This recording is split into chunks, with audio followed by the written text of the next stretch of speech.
Welcome to the Informed Pregnancy and Parenting Podcast. I'm your host, Dr. Elliot Berlin, and welcome back, Kristen Palisi. Thanks for having me. Our co-host today. We're going to have a discussion about black and white birth in America. Are there disparities between outcomes for white mothers and babies and black mothers and babies? And if so, why are there disparities and what can we do to improve the situation? My guest today had her first baby in a hospital setting that felt overly interventive and lacking in warmth and intimacy. She had her next two babies at home, surrounded by family, friends, and supported by midwives.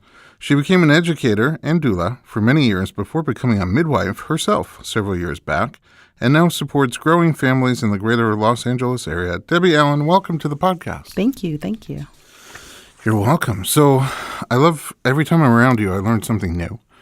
And I'm always inspired by you. I think you're awesome. Oh, thank you. I'm glad you're here today. So I was really surprised to find out that there's a giant disparity in outcomes for black women versus white women and black babies versus white babies born in America. Huge. For women, they are 3 to 4 times more likely to die within a year of having the baby. And that's a 234-ish% increase, which seems alarming and huge. But it's verified. And, there's a lot of data on it. I would like to say also that our outcomes in America for mothers and babies in general is not that wonderful compared to other countries. And that also compared to other countries, we're actually slipping down compared to other developed countries. We're having worse outcomes than we had, let's say, 10 or 15 years ago, whereas other countries are improving. And that's with pouring a lot of money into and technology into childbirth. What's going on? Well, I mean, I guess the issues with birth in general is that, in my opinion, it's too micromanaged. It's too medicalized. So women don't have the opportunity to trust their body. Women are induced more often. It's just very medically managed, and whether you have a high-risk pregnancy or a low-risk pregnancy. Sometimes that's appropriate, but most times it's not necessary. For black women and babies, it's systematic racism and biases in healthcare and how we're treated in the healthcare system that makes a difference. You had your first baby in a hospital. I did. You didn't love the experience. I didn't. I had all the interventions. I had an episiotomy, epidural, all the things that I didn't want.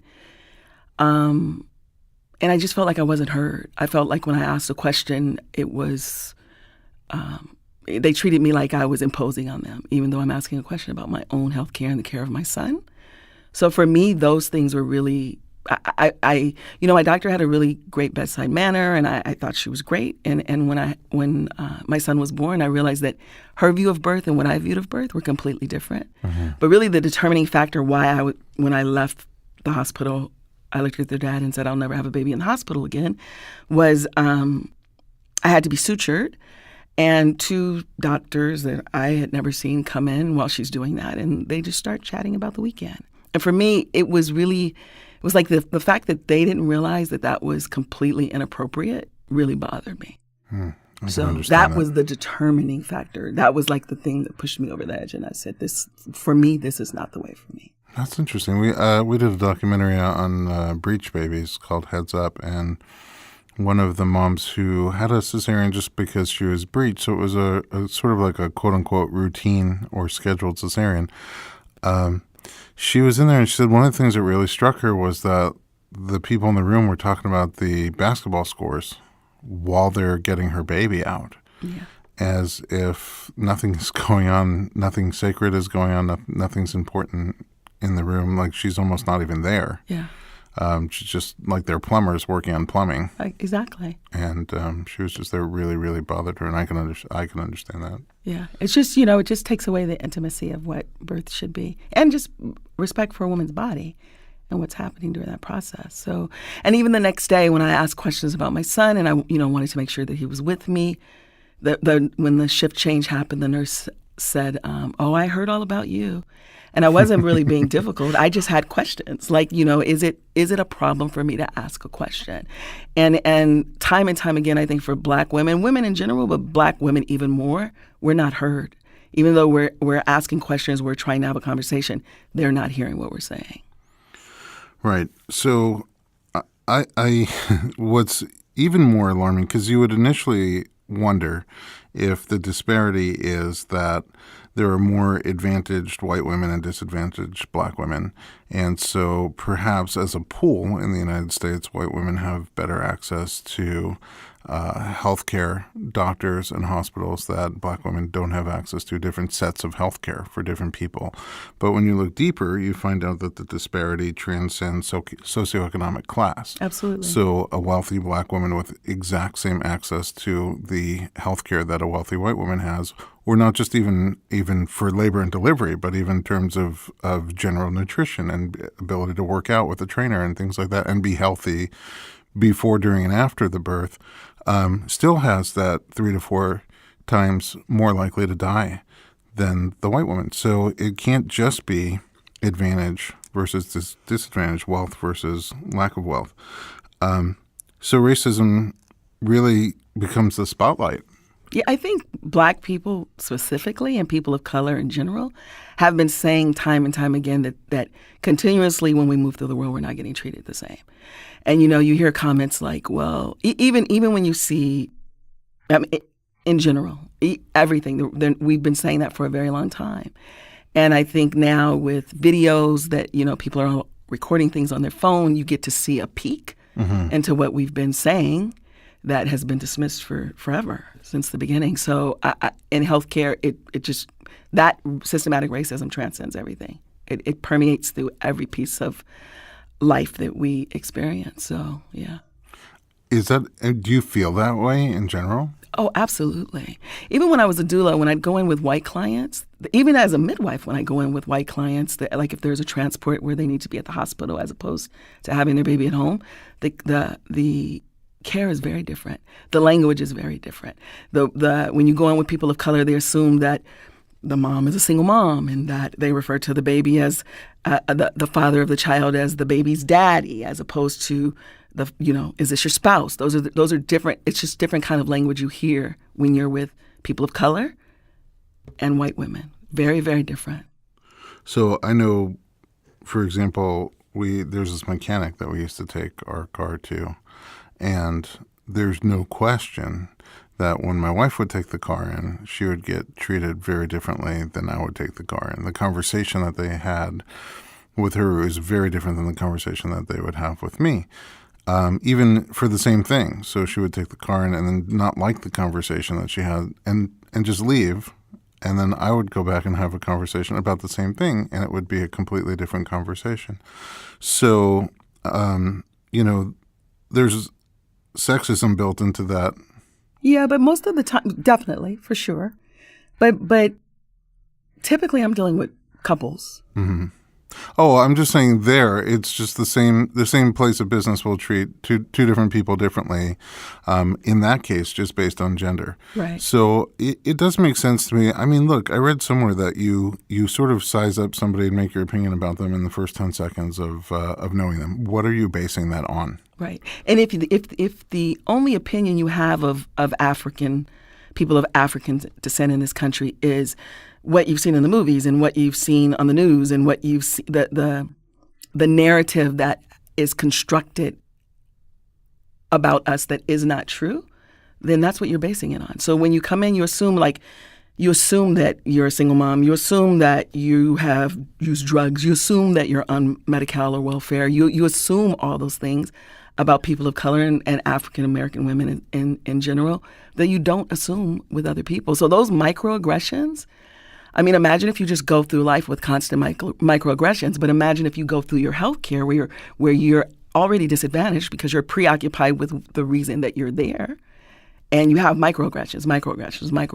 Like that, you shouldn't have to fight like that. You shouldn't have to. You should be able to just go in and get care based on who you are, without all these preconceptions of who you are based on biases. I mean, two people, regardless of, I would say, gender or race, should be able to go and get the same exact assessment and treatment. But it doesn't work that way. Ever. I won't say ever, but most times it doesn't not. typically work that way. Doesn't typically work that way. No, here's a question. Do you Wait, first of all, what do you mean by microaggressions? I mean, microaggressions are just like that, assuming that this woman is not married to her partner when maybe she is. Why would you make that assumption when I can go in with a white client that those assumptions aren't made? Mm-hmm. I mean, I had a client that who just had another baby 8 days ago. That there was a demise. Her baby passed away in utero when we got to the home. She pushed out her baby 8 minutes after we got there. Baby had died in utero probably a couple of days before that. It was very obvious that happened. We transported to the hospital. She also had a retain, and we go in. Not only did they take her husband, so you have a couple who has lost their child, who's transported to the hospital, home birth. The death of the baby didn't have anything to do with the home birth. It just happened. Right. She goes into the hospital. She gets the care that she needs. This goes on for maybe 45 minutes. An hour after we had been there, they call the sheriff's department on us. The sheriff's department takes the father of this child, her husband, to their house, has him stand outside for 3 hours while they search their house from top to bottom. They drug test the mother.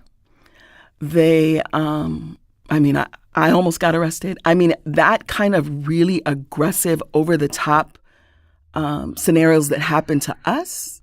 I mean, I've transported I've worked with many midwives of all colors, and I've never seen anything like that happen to them. That's really incredible. So it's just that you assume that they did something wrong. You assume that there was, why would you take a father from his spouse, this couple that has just lost their child, to his home to search it for 3 hours? I mean, things like that. That's an extreme story, and most stories aren't that extreme. But when we say that the treatment that Black women are getting in the hospital is not the same, it just isn't. Right, but I think now that I understand what you're saying, the microaggressions are almost a bigger problem because they're so common. And those microaggressions, they play on your pregnancy. They play into how you grow your baby. They play into high blood pressure. They play into stressors. You don't feel comfortable talking to a provider who already has a bias, an obvious bias against you. And you don't want to. Sometimes you get tired of fighting for all the little things. Like sometimes the bigger picture is you need care. So instead of addressing every little comment and every or even even when you're in a medical situation and the doctor starts to talk like they assume Black people talk, like stuff like that. It's so obvious to us, and I think less obvious to other people because they're not experiencing it. But also those like when you come and tell a story like that, my heart fell into my stomach because I work with laboring clients in general, and I've seen similar situations unfold completely differently. But when you just say, well, I don't feel like I'm heard as well, that's not going to really move anybody. But that's happening all the time. Yeah. And those not being heard, not being listened to, not being respected, not being taken, we know things as patients that nobody can tell from doing diagnostic tests and medical tests. But if we're not being heard, you're missing a very big piece of the clinical picture. Absolutely. And, the New York Times, I'm sure you saw, had an article about a woman who was preeclamptic, and she kept saying, absolutely, I don't feel good, and she wasn't heard.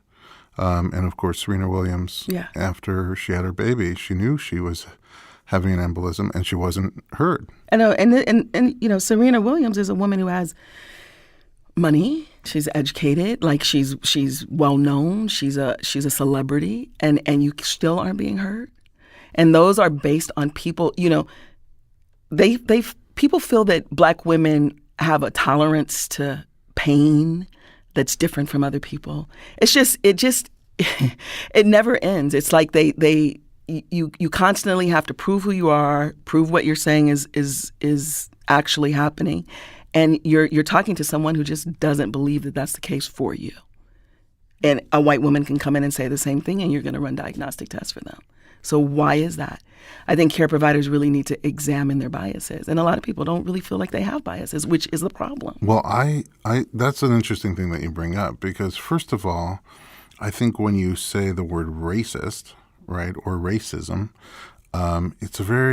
it's a heavy word. It's a sharp, heavy word. I think we all like to think that we are not biased. And, well, biased is a lighter word. I think we all like to think we're not racist. Like, we don't judge people just based on race and treat people differently just because of race. And it's possible that somebody is. It's possible that I have racism built into me that I don't even know about, that I don't realize is happening. But the word is so strong that it's like, whoa, I'm not a racist. Right. I'm not racist. So it's hard to address it. It's not hard for us to address it. It's probably hard for people who don't feel like they have any biases against other people to hear it. I'm saying I'm going to take myself as an example. It's hard for me to think of me as a racist. Right. Or that I have, racial judgments and treat different people differently based on race. Right. And lately, since I've been prepping for this podcast, I do stop and think all the time, every time I get into a different situation now, am I treating this person exactly the same way? Am I judging this person based on how they look? And I don't always know the answer. But like I said, I think that people make an impression. When you meet somebody new for the first time, you have an impression of that person within 10 seconds, and you have really very little to go by other than the cover. Right. You know nothing about this book. But if your references to Black people you have no references. You have no personal interactions. Like, you don't have friends. If that's not the world you live in, even though you interact, like we live in Los Angeles, it's multicultural here, but so you're not going to drive through your neighborhood and not see other people, right? Right. But if you don't have any personal interactions with people, what are you basing your sum up, when you sum someone up in 10 seconds? What is that based on? I agree with you. Like, we have to examine what that is based on. Is that based on what media has portrayed a certain group of people as? Is that based on who they are? Is that based on what you know? Is that based on history? Like, what is that based on? I think that's the question we have to ask ourselves all the time, and it's particularly important if people's lives are on the line. So if you're a care provider, you have to address that. To me, that's like the scariest part of all of this, is that as healthcare providers, you're taught in school, right, how to diagnose, that you're not supposed to put any of your personal preference or your personal ideas into how you treat someone. So anyone coming off of the street, whether they are, rich, don't have any money, are somebody who's poor and have nothing, you're supposed to treat them. But regardless of anything else, you're supposed to take them as what they are bringing in front of you and listen to them as part of a history to diagnose, because 80% of the history leads you to a diagnosis. So if you're not listening to somebody, regardless, how are they making choices for people? And a lot of people come in with not knowing much about their body's anatomy. The general public, I think there's a statistic that they have, like, anyone in general, it has like a 6th grade idea of anatomy, if that's not what they study.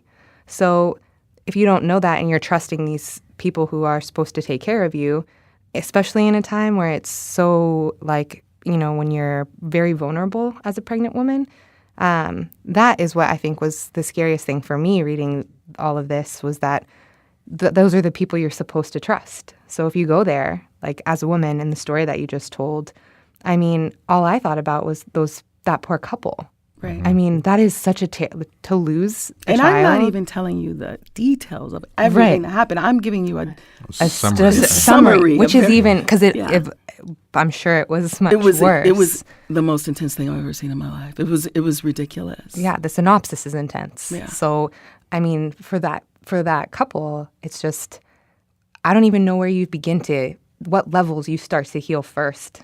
On that. I mean, and I think I'll speak for myself as a Black woman. Because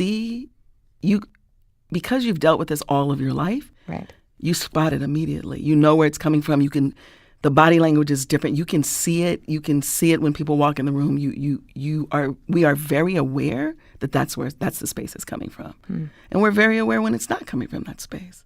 Because this is this is how you maneuver through the world. But if you're not looking at a woman who's pregnant, and if you're not, when that woman is coming and she's talking to you, if you're not taking into consideration the stressors that come with being a Black body in this world, you're missing half of who they are.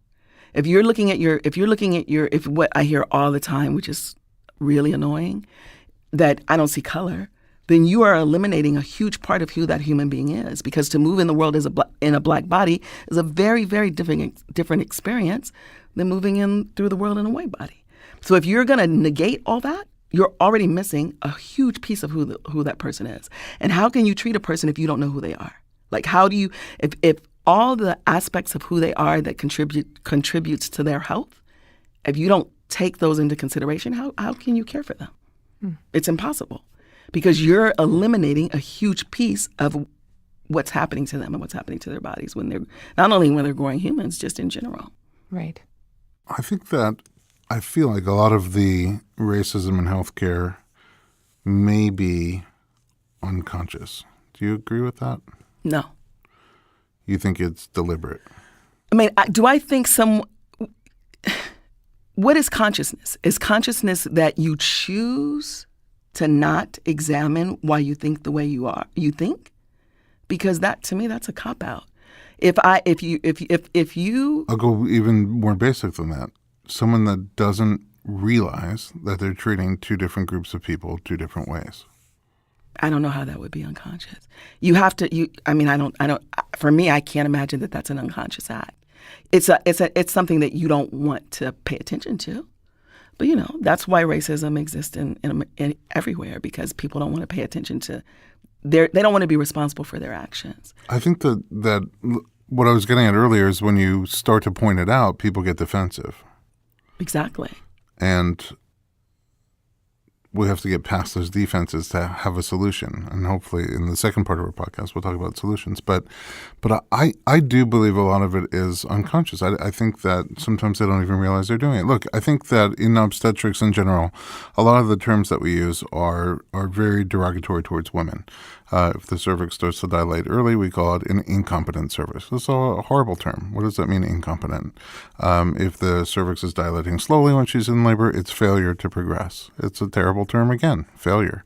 The mucus plug, I think, could have been called the pregnancy cap or something nicer than mucus plug. And I think that at the end of pregnancy, when you're ready to give birth, what happens to the mucus plug is you lose it because you're an incompetent failure. Like all the term, I lost my plug. You have to actually call somebody and say, I lost my plug. Why not say I released my plug, my cap, because I'm ready to have my baby now? I don't think those terms were set up to be demeaning, but they're terrible terms. Men don't get that. We get things like erectile dysfunction. It's like, you poor baby, what happened to you? I feel so bad for you. And even then, it's not like most of it's working good. That one function is not, imagine they called it incompetent penis. It would be a whole different situation. So this is what a male versus female medical system looks like, right? But young doctors who are being trained now, whether they're men or women in obstetrics, use those terms, and I don't think that they even give any thought to the terms. So, but the obstetrical terminology for things that you are being taught is one thing. To walk in and give care to someone based on what are you basing that care on? Like I think saying that someone that racism is people aren't conscious of it is not all racism. No, not all. But what we're talking about I think that here, there's an element of really good-natured doctors who come into work every day wanting to help. Then why would you be defensive if someone brought it to your attention? Because if you are truly a good-natured doctor coming into a room wanting to help, then if I say to you what you said is incredibly offensive and it's actually racist, then the first thing I would do would want to understand why. Tell me more about that. Because I don't want that ever to happen again. I don't want anyone to ever feel that way when I say something to them again. So to say that it's just because it's not like we're just letting things go. We say things all the time. Well, look, there's a spectrum. I think that there are people that when you point it out to them, that would be their response. What do you mean? What happened? Well, tell me more about that. I didn't mean to offend you. I'm so sorry. Then I think there's another group of people that would get defensive. And I think you get defensive because racism is such a strong thing. You don't like to think of yourself as being racist or biased. But I guess my biggest issue with that is that, of course, you don't want to think of yourself as racist. But if the person that you're dealing with is telling you that this is incredibly offensive and you don't want to be viewed as a person who's racist, why aren't you open to hear and listen to what they have to? Like, why are you defensive about that? Because you're someone's care provider, right? Yeah. So the only way you're going to provide competent care is to be able to see this person. So in doing that, if they are saying something to you that is clearly offensive to them, why would that make you defensive? So I think, because you keep saying you.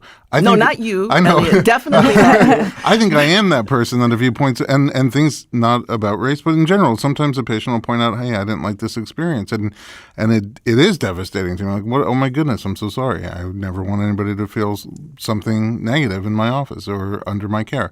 So I think I am that person. But I also think that there's people who detest racism so much that to be called on racism would shock their system. They need to be shocked. Agreed.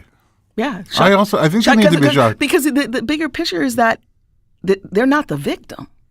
The person who has that the racism is directed to is the victim. Absolutely. So if you're incredibly shocked and offended, like, so what? You should be, because the behavior needs to change. So I understand what you're saying. If they don't even realize they're doing it. You know what? And the reason why they don't realize they're doing it, Elliot, is because white people can walk through this world without having to address any of those things because they don't affect them personally. Yes. So that's not my problem. What I'm saying is that it's offensive, and I don't care that you are just so offended that, oh my God, I love everybody. Because you don't understand how many times I hear because this this topic comes up all the time for me, right? Sure. And you don't understand how many times when I bring it up like that, that's it. I'll give you an example. I took my son to buy a car, right? We go to test drive the car. The guy comes out and he goes, You don't have any warrants or anything. You're not like, are you? What? That was the first thing he said to my son. And we're like, what? Like, what the heck? Like, what? Who? How? We're here to buy a car. Like, why would you say that? I'm gonna check your license. So he goes to check the license, and me and my son are standing there. And we're like, dude, he's so racist. Like, that's ridiculous.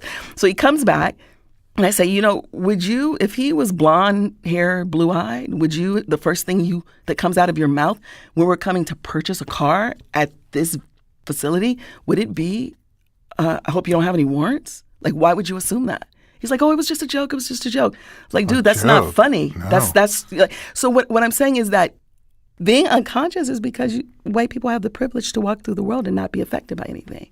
So that's great for them. But other people are suffering because of that privilege that they have. So I don't ever want. It's really important for me to just state that I don't believe in unconscious racism.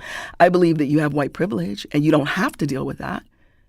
But there's a difference. You don't have to. So unconscious is like you don't have any realm around anything. You have the privilege of those things never ever happening to you, and so you don't have to deal with it. And it doesn't affect you. So that's that.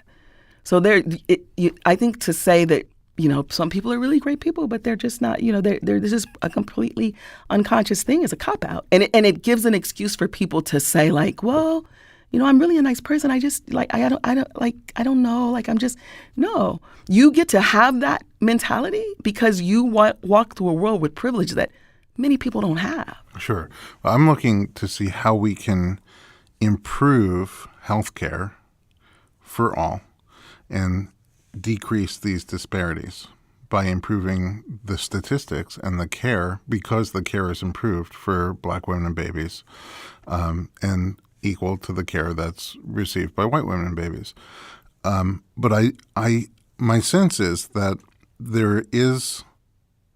some racism is overt, some racism is overt, and some racism is not overt. Mm-hmm. And I do believe that some people the numbers are so staggering that I feel like there are people who are treating Black patients and white patients differently and don't consciously realize that they're doing that. It's that, and it's also the statistics are so overt because the effect of racism on Black bodies is huge, and so that plays into that. So not only do you have to be a conscientious care provider and realize that, you have to do things to make that different. All right, I want to. I'm learning a lot. I'm glad. I don't know what it's like to walk through the world as someone who's judged and treated differently because of my skin color. I've been in situations where anti-Semitism plays a role. Absolutely. And it does not feel good. Right. I want to learn more, and I want to be part of the solution. When we are going to come back, we're going to talk more about potential things we can do to change the situation. We're going to take a quick commercial break and be right back with Midwife Debbie Allen.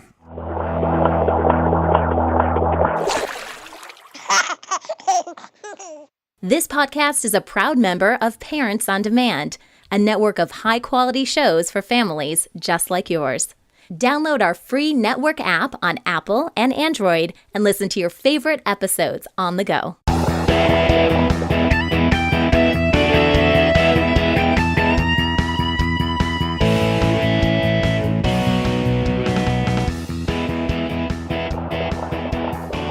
Welcome back to the Informed Pregnancy Podcast. I'm your host, Dr. Elliot Berlin, and your co-host, Kristen Palasi.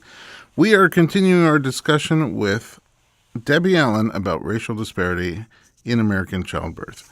All right, so there's a clear problem. There's an obvious problem. I printed out all this research about from California, how 1 in 7 African-American babies are born too early or too small. African-American babies are more than twice as likely as white babies to die before their first birthday. And different states publish data. New York has some very similar data. And like we said, even the New York data very clearly shows it transcends socioeconomic class. And really, it's hard to explain these outcomes without pointing the finger to systematic racism, that people are treated differently. White and Black patients are treated differently in childbirth, but also in general. I would like to look at solutions. Yeah, me too. Okay, good. So I would open it to you first and kind of see what kind of ideas you have for solutions. I mean, if everybody could just, well, I don't know. Let's start with you. No, please. Oh, well, I was just saying if everybody could have their baby with Debbie Allen at home, it would be wonderful. That would be great. I think one, we can't, the piece of this that we can't negate is the effects of systematic racism on people's bodies and their health in general, independent of pregnancy, just in general. That is issue number one. In healthcare, so you're dealing with someone who's already at a disadvantage because, for us, even on a subconscious level, it's we deal with this all the time. So then you get them in. So then you have a woman who's pregnant, and you have to have a care provider who hears her, who listens, and who can come from a perspective of understanding that they walked into the office with the effects of systematic racism on their bodies and how that's going to affect their pregnancy.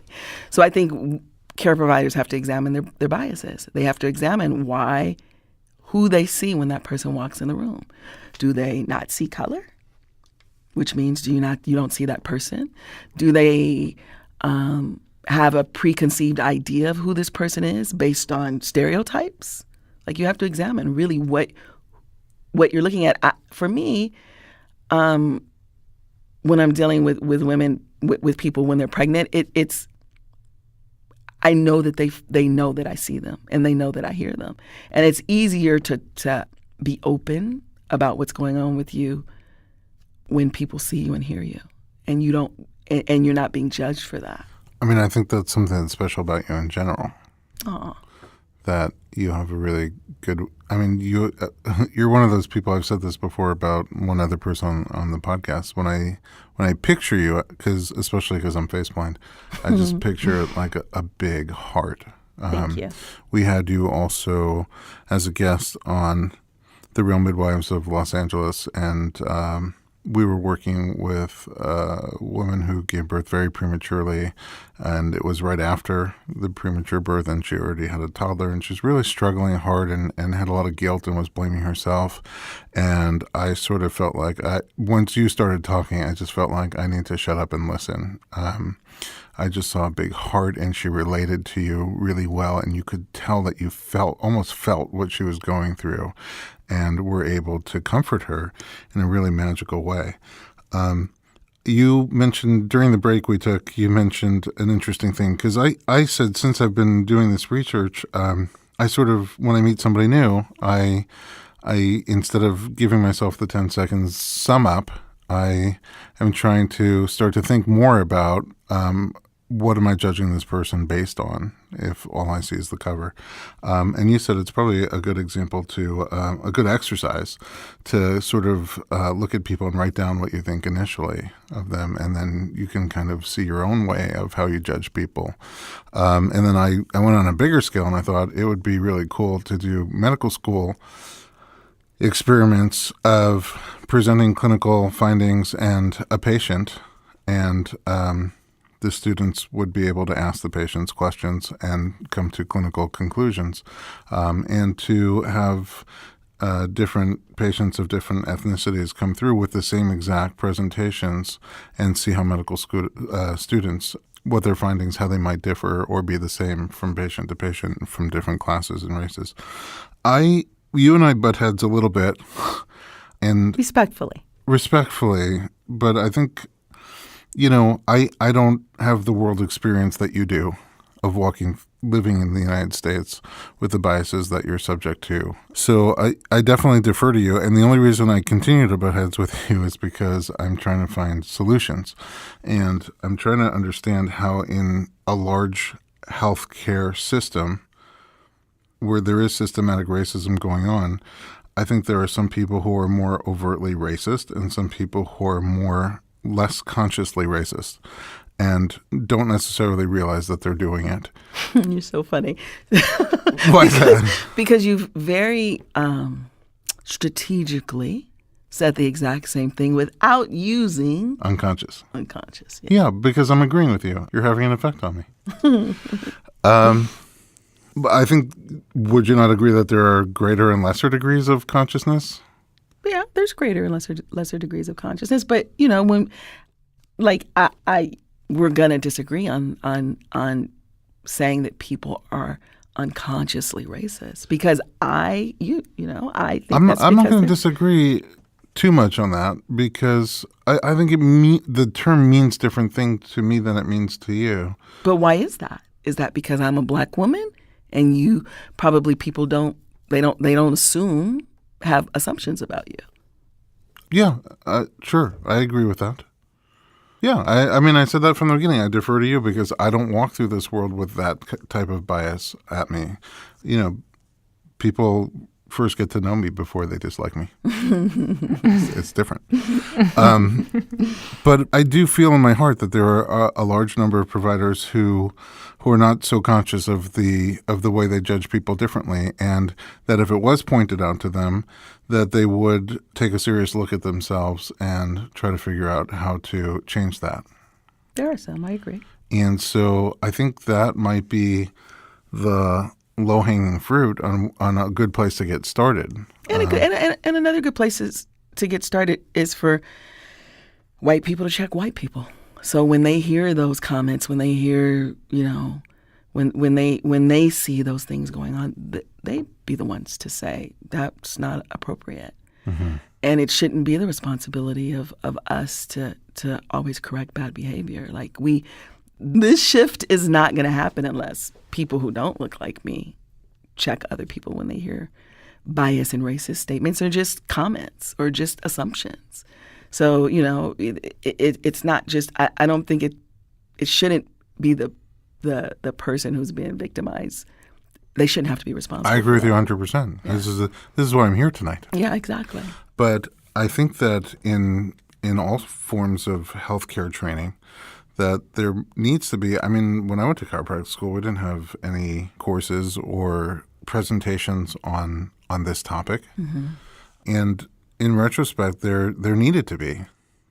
Absolutely. Somebody needed to come in and say, hey, you're going to be the new crop of healthcare providers. You need to know that there's bias in healthcare. And it can't be something that the best training are trainings that make you feel for this type of thing. So it can't be something that, like you just have to go through and check the boxes and you're like, okay, I finished my the racist, don't be a racist section of my training. It has to be something that's really comprehensive, that makes you feel what's happening. And that's not really happening. Well, I feel like when you point out this disparity when it comes to childbirth, you have to be numb not to feel it. I mean, I think people are like, oh, that's awful. And then they just keep moving through their lives. Oh, for me. Just like with everything else. Like you hear a lot of the things that are going on that systemic racism is the cause, and you're like, oh, that's awful. But then you have the option to just, keep going through your life. Yeah. What kind of things would you say would make about to graduate new doctor really feel it? I mean, that's a big question. I don't have all the answers, quite honestly. I'm trying to figure out the answers as well. I mean, I guess definitely comprehensive training from someone who specializes in this. And in-depth training, not just a 2-hour class you have to take. Right. So I think it should be a required course, not just a workshop, but a required course that as you go through it. And that course has to deal with, history, like all the things that lead to how Black people are treated today, where that came from. It's layers to all of this. It's very strategic layers to. But I had nothing. Kristen, you graduated much more recently. I mean, they talk about it a little bit, but more of the special populations, they just kind of generalize. It's geriatric pregnancy and whatever. They talk about certain things, especially with medications for us, understanding that why we need to, I think in pharmacology, they did a little bit of a better job because they were trying to say hey, we need to know this for these reasons so we can catch it first. Hey, we're supposed to be the front line. So, but it's not anything like you're talking about. It's more like... It sounds like it was mentioned once in a while. Exactly. Which is more than I had. Right. So progress. But in a different sense, not really so much about race, more about these things happen. There are clear problems with healthcare, but and not how why. do we help them? Yeah. And not why. And not why. Yeah, exactly. No why. And the why has to be addressed. So I think any kind of healthcare provider who comes out, whether it's holistic or allopathic, part of your training should be required to take a full course that goes through everything that you're talking about and things that we probably can't think about right now, but it would have to be developed to show the full picture and to give providers who are graduating a sensitivity, an awareness, a knowledge, a passion for making sure that it doesn't happen in their practice. And it should probably be something that's ongoing. Not something that you take to graduate, but something that you have to take every year. Part of continuing education. Yeah, the law portion or Absolutely. ethics. Yeah, it's always broken down like ethics. that. Yeah. Technique, law, ethics, and this should also be included in there. I agree. But you also mentioned something interesting, which is that a lot of that judgment comes from things that we see in the media. So I always use also an example for childbirth. People who have no idea what childbirth is like, haven't really been exposed to it, and then are pregnant, and everything that they know about childbirth comes from TV, movies, and newspaper headlines, are terrified of childbirth because Absolutely. the assumption is that really every plane is either going to have engine trouble and fall out of the sky or be hijacked by terrorists or have snakes on it. Right. That's all you're exposed to. You never really consider the possibility that you could just take off, have a smooth flight with a nice snack and land safely. So if the media portrayal of Black Americans is negative... Would you say that it is? Would you say that it is? I mean, I'm not in the media that much, but certainly in news, right? So just news. Let's just use From news, absolutely. Okay. From news, absolutely. From television and movies, I'm not sure. Because I'm face-blind, I don't really watch a lot of TV. News is important. That's where people get what they consider real information. Right. And a lot of it's fake news. And a lot of it is fake news. So yes, absolutely in newspapers and news media, 100%. I think that the portrayal, if you are a non-Black person who never has interaction with Black people and all you know is what you see in the news, I think that you would judge them very negatively. And a lot of people, even though like we live in a place, there's some states that are there, you don't see a lot of diversity at all. We live in Los Angeles. There's a lot of different people here. So it's different to move, in a world where you see others, but do you interact with them? Do you know them? Do you have personal relationships with them? Do you have any other opinion of who they are other than what's been given to you? That's completely different. But then the question is, how do you change the media? Yeah, I don't know. I mean, that's a whole nother beast, I feel like. Because the media, I think, just doesn't do a service. If you want to find information, you have to go look for it. Yeah. You can't. And I think that's also like a responsibility for everybody. Because if you just believe what you see on news, then you're not getting You're getting what they information. want you to know. Exactly. And there's so much. I mean, personally, I like to watch the news from different countries because at least they'll tell you what's going on, But I think that's also, like you said, a choice. And if people aren't aware or take responsibility that you're part of all of that, however way that is, I don't think there will be much change. Yeah, and you're part of it. Even if you can, you can still be really nice to everybody and still be part of it. Because if you're not part of what changes, what shifts it, then you're part of the problem. If you're not conscientiously part of creating something or participating in something that shifts this dynamic, then you're complacent and you're part of the problem. I have a question for you, which is, if you're pregnant and Black, do you have recommendations? And I've been both of those things, That's pregnant right. and Black. I've been neither of those things. But there's hope. Maybe one day. For which? Do I have recommendations as far as what a pregnant person should do, a Black pregnant person should do? Yeah, I mean, because I think everybody today, no matter what's going on with you healthcare-wise, you sort of have to take the bull by the horns and be an active part of your own healthcare team. But since there is this huge disparity and since there is racism in the system, what can a pregnant Black person do to look out for themselves, to help themselves have a better, safer, healthier experience during pregnancy, postpartum, and the first year after? I'd really research who you choose as your provider.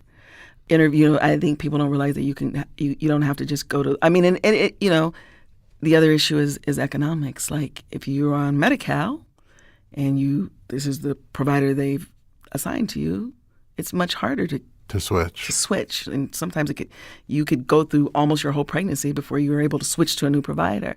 So that's a whole nother issue. And they change that a lot too. And they change that a lot. And that's a whole nother problem. But I'd say really research who you're dealing with if you have that option. And if you don't, really ask questions, really speak up for yourself. If you're pregnant, definitely get someone to advocate for you, a doula, someone where you have someone to bounce this information that you're given to make sure that it really is what should be working for you in your pregnancy. And just really remember that you have a voice and that you can say no, and you can request someone different in the room, and you have options to speak up.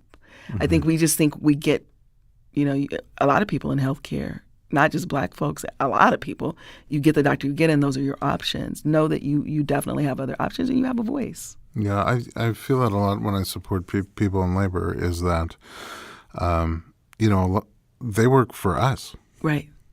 But they make it feel like sometimes like they're doing us a favor. Like we work for them. Absolutely. And these are your choices and you're done. But that's not the way it works in our country. It's not the way it's supposed to work. It isn't. And that changes depending on your economics, and that's a whole different conversation. But you're still able to say something. You should never feel that just because. I think people are a little bit intimidated by doctors, and that feel like because they don't know what they know, they don't know what to say. Well, also you're kind of sometimes naked and sitting on deli paper, and it just doesn't feel that Very empowering. vulnerable. Yeah, You are I mean, vulnerable. And for you're me vulnerable. too. Yes. I was just saying, Yeah, and you're vulnerable. right.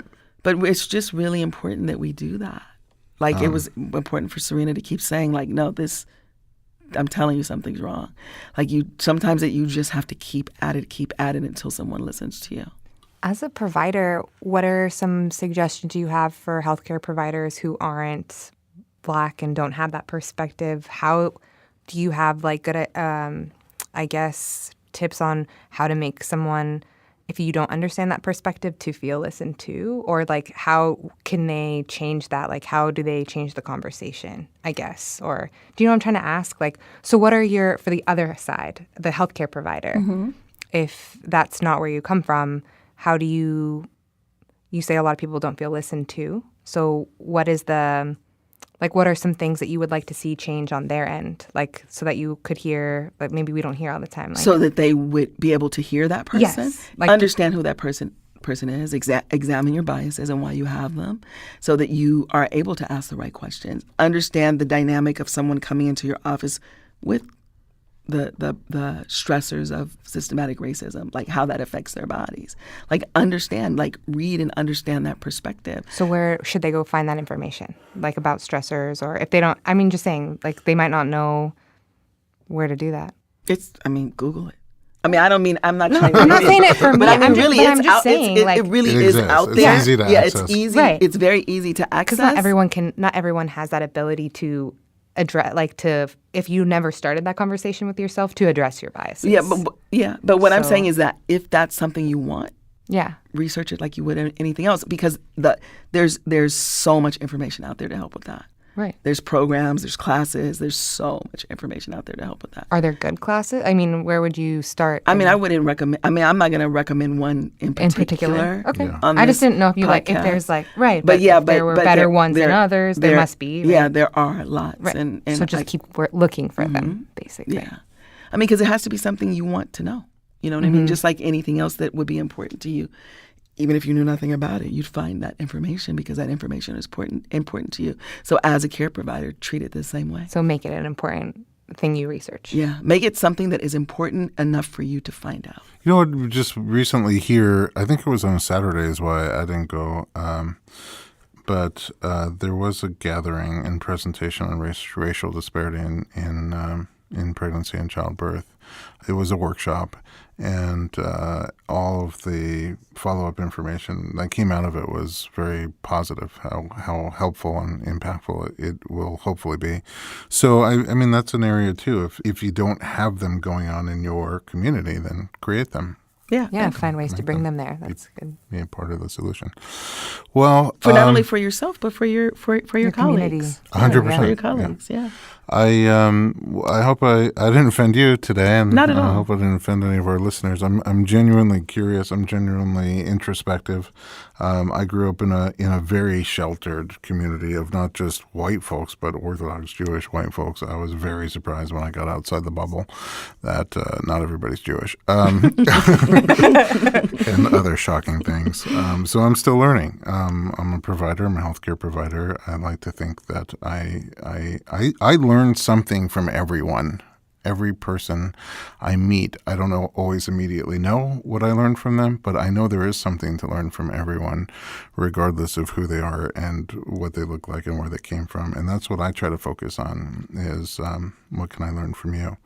But I am going to do exactly what you said and examine my biases and where they came from. I'm going to work hard to learn more. And continue to have conversations, continue to create spaces for conversation like this. I mean, that just like you said, you didn't know. A lot of people, I guess, don't know. So, like, continue to create spaces for people to learn and for people to examine, why they think the way they think. Are you, where can we find you online? You can find me, I'm Tribe Midwifery. That's my business. You can find me at www.tribemidwifery.com. You can find me on Facebook, Instagram, all those things, Tribe Midwifery. And zipping all over the Los Angeles area. And zipping all catching over. babies. Absolutely. This is the second time we've sat down to have this podcast. The It first is. time I think we got 4.5 minutes into Oh, it. sorry. and you got called out to what seemed like 2 births I did. at the same time. So I'm glad we made it through. Superpowers. Kristen, thanks for being here. Thanks for having me. And Debbie, like I said at the beginning, I always learn a lot when Thank I'm around you, you, thank and you. I hope to spend a lot more time around you. Thank you. At home, thanks for listening to the Informed Pregnancy and Parenting podcast. If you have a topic you'd like to hear about, just send us an email, info@informedpregnancy.com, and then visit us online for lots more information about pregnancy and parenting at informedpregnancy.com.